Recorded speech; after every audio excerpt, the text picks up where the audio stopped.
Mes très chers frères et sœurs, amis fidèles du parvis du Seigneur, paix et bien, dans le nom de notre Seigneur Jésus-Christ, aujourd'hui l'Église fait mémoire de Saint Jean de la Croix. Une seule chose je nous propose pour notre méditation, du Dieu éprouvant au Dieu éprouvé. Dans la première lecture extraite du livre du prophète Isaïe au chapitre 41, le verset 13 à 20, le prophète dit « Je suis le Seigneur ton Dieu, je te prends la main droite et je te dis, ne crains pas, je viens à ton secours. Ne crains pas Jacob, faible vermisseau, Israël misérable mortel, je viens à ton secours. » Mes chers frères et sœurs, la crainte ici, c'est la crainte de Dieu. Le peuple craint Dieu. Comment refaire confiance en un Dieu qui a laissé son peuple souffrir pendant plus d'un demi-siècle? Comment croire en un Dieu silencieux face aux cris de son propre peuple en captivité chez l'ennemi? Dieu le déroute et le peuple craint Dieu. C'est dans ce sens que Dieu leur dit « ne crains pas ». Souvenons-nous, Dieu leur avait demandé de trouver un plus fort que lui. Ils n'avaient pas pu trouver un plus fort que lui, ni même l'égal de lui. Du coup, Dieu révèle qu'ils sont des pauvres vermisseaux, c'est-à-dire des êtres humiliés, qu'ils sont des misérables mortels, c'est-à-dire des impuissants. En effet, en affirmant qu'ils sont des êtres humiliés et impuissants, Dieu révèle à Israël qu'ils ne sont plus un peuple. Par conséquent, pour se reconstruire en peuple, ils n'ont pas d'autre choix que de lui faire confiance, de ne pas avoir peur de lui, mais de le laisser être Dieu en eux. C'est dans cette dynamique qu'il dit « Je viens à ton secours, déclare le Seigneur, ton Rédempteur sur le Saint d'Israël ». Ici, Dieu révèle trois vérités essentielles. La première, il se révèle comme le secours du peuple. Quand on est humilié, dominé, impuissant, foulé aux pieds, l'unique qui peut venir au secours, c'est Dieu.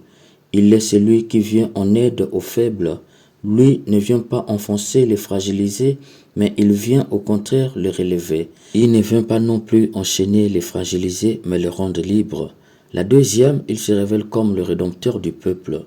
Le Rédempteur en hébreu, c'est Goël, qui dans son sens profond juif, est l'oncle maternel qui a en charge la protection de ses neveux, ses nièces, ainsi que de toute la famille, afin que rien ni personne les atteigne, ni les exploite, les opprime, ni les menace. Mes chers amis, en disant « Ton Rédempteur, c'est le Saint d'Israël », Dieu révèle que c'est lui seul qui protège et tire du trou le peuple. Ce qui est intéressant ici dans les rapports de l'oncle et du neveu est que l'un peut payer le péché de l'autre et vice-versa. Dans le cadre de Dieu qui se pointe comme l'oncle, il faut entendre par là que Dieu seul paye le péché de l'homme. Par conséquent, en disant « Je suis ton Rédempteur », il faut entendre par là que Dieu est celui qui paye et payera toujours les péchés de son peuple. La troisième est que Dieu réaffirme qu'il reste le Dieu d'Israël et Israël reste son peuple. Dieu se dévoile comme la confiance du peuple d'où il lui promet une noble mission. En voici, j'ai fait de toi une herse à broyer la paille toute neuve, hérissée de pointe. Tu vas briser les montagnes, les broyer et réduire les collines en menu paille. Tu les passeras au crible, le vent les emportera, un tourbillon les dispersera. Par ce fragment, Dieu donne la mission et la certitude de la mission à son peuple. Une herse, il faut entendre par là un instrument pointu qui sert à ameubler la couche superficielle du sol, à rompre les mottes d'une terre labourée et à recouvrir la semence. En disant « J'ai fait de toi une herse à broyer la paille », il faut entendre par là que Dieu révèle à son peuple qu'il sera puissant, non par les armes, mais par la confiance et la foi en lui. La violence des ennemis a agi sur eux, leur foi et leur confiance agiront chez leurs ennemis. Briser les montagnes, broyer et réduire les collines en menu paille, il faut entendre par là le mal.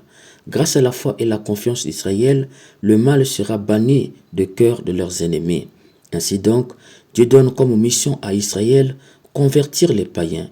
Et cette conversion sera un motif de joie pour eux, car ils verront que le mal ne sera plus le gouverneur des cœurs de leurs ennemis. C'est pourquoi il leur dit « Mais toi, tu mettras ta joie dans le Seigneur ». Le prophète conclut « Les petits et les pauvres cherchent de l'eau, et il n'y en a pas. Leur langue est desséchée par la soif. Moi, le Seigneur, je les exaucerai. Moi, le Dieu d'Israël, je ne les abandonnerai pas. Sur les hauteurs dénudées, je ferai jaillir des fleuves et des sources dans les ravins. Je changerai le désert en lac et la terre aride en fontaine.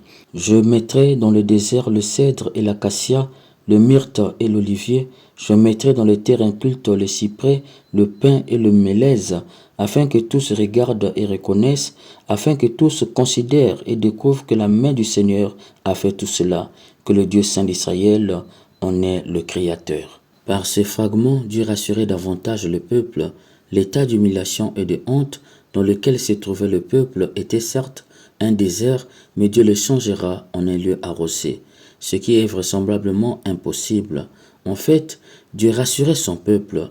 Si vous me faites à nouveau confiance, je ferai l'impossible avec vous, à telle enseigne que le monde entier découvrira et reconnaîtra le doigt de Dieu dans les dispensations extraordinaires dont vous, mon peuple, vous serez l'objet. Mes chers amis, il s'est agi dans cette première lecture de la crainte. Le peuple craint Dieu.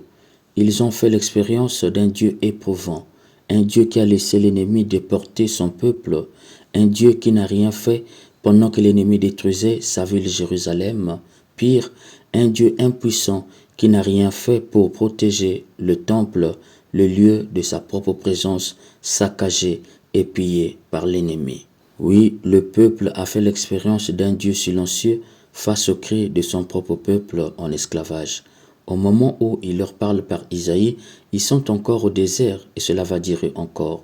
Comment croire en un Dieu qui ne répond pas pendant près d'un demi-siècle? Mes chers frères et sœurs, amis fidèles du parvis du Seigneur, le peuple saint, le peuple d'Israël a fait l'expérience d'un Dieu déroutant, un Dieu éprouvant. Cependant, le même Dieu vient les mettre au défi. Ne craignez pas, faites-moi confiance. Si vous me faites confiance à nouveau, je ferai de vous un peuple extraordinaire. Je ferai l'impossible avec vous, si bien que le monde s'étonnera et glorifiera le nom de votre Dieu. Car ils sauront que c'est la main de Dieu, c'est-à-dire ce qui est visible avec ce peuple ne peut pas être de l'ordre naturel. Il y a une force surnaturelle qui agit. En clair, Dieu demande à son peuple de l'éprouver en lui faisant confiance, en le laissant être Dieu en eux, et l'impossible deviendra possible. D'où j'ai dit, du Dieu éprouvant au Dieu éprouvé. Mes chers amis, le prophète Isaïe nous révèle un Dieu à la fois éprouvant et éprouvé. Souvent, il nous arrive de faire l'expérience d'un Dieu éprouvant, quand tout s'écroule devant nous, quand le chèque se multiplie. Souvent nous écoutons, mon père, cela fait 7 fois que je perds les grossesses. Je tombe enceinte dès que j'arrive à 3 mois, voire 4 mois, l'enfant sort. Je suis fatigué. Oui, plusieurs fois nous écoutons, mon père, cela fait 30 ans que je vis cette situation malheureuse. Je prie, mais rien ne change. Tous, à quelque niveau que ce soit, nous avions un jour fait l'expérience d'un Dieu éprouvant. Combien de fois j'ai entendu, avec mon mari, je suis à bout, avec ma femme, je suis fatigué, je vais abandonner, je prie, mais rien ne change. Je me rappelle avec amertume les cris éprouvants de cette femme qui venait de perdre son mari suite à un AVC et qui l'a laissé avec 4 enfants et une grossesse d'1 mois. J'ai prié mon père, que Dieu fasse un miracle, il n'a rien fait. Il est où ce Dieu, d'avorter ou de garder? Que dirais-je à cet enfant? J'avoue que j'ai pleuré avec elle car je n'avais rien à lui dire. Mes chers amis, c'est suite à l'expérience d'un Dieu éprouvant, c'est-à-dire un Dieu qui regarde, assiste et ne répond pas, que beaucoup ont abandonné le chemin de Dieu. Plusieurs fois nous avions écouté, je n'ai prié plus ou je ne priais plus parce que j'avais l'impression que Dieu m'avait abandonné. Ce silence de Dieu quand nous sommes dans les tunnels nous fait douter de Dieu. Cependant, le prophète Isaïe nous dit, c'est lorsque nous faisons l'expérience d'un Dieu éprouvant que nous devons tout faire pour faire l'expérience d'un Dieu éprouvé, c'est-à-dire d'un Dieu qui nous invite à la confiance. Ne craignez pas, faites-moi confiance. Oui, laissez Dieu être Dieu en nous. Quand nous sommes humiliés et fragilisés, il nous faut se tourner davantage vers Dieu, espérer contre toute espérance, ne pas abandonner, croire et patienter. Souvent, quand nous sommes dans les moments tristes, nous perdons le goût de prier. Or, c'est là qu'il faut prier davantage. À qui fait l'expérience d'un Dieu éprouvant et qui fait tout pour faire l'expérience d'un Dieu éprouvé, Dieu dit que l'impossible deviendra possible dans sa vie, à telle enseigne que même ses ennemis seront convertis et que le monde glorifiera le nom de Dieu à travers lui. Je me rappelle de cette maman maladive et tourmentée par les esprits qui me disait, mon père, c'est pour la première fois que je ressens mon corps. C'est aujourd'hui que je sens que le corps-ci m'appartient. J'ai jamais ressenti cela. Aujourd'hui, j'ai 62 ans. Et oui, 62 ans après, Dieu a dit assez. C'est pour te dire, cher ami, du Dieu éprouvant, un Dieu éprouvé, que Saint Jean de la Croix, qui a vécu cela, avec la nuit obscure, intercède pour nous. Amen. Une partition entre tes doigts, c'est ça l'harmonie, il me semble. Toujours garder en moi cette confiance.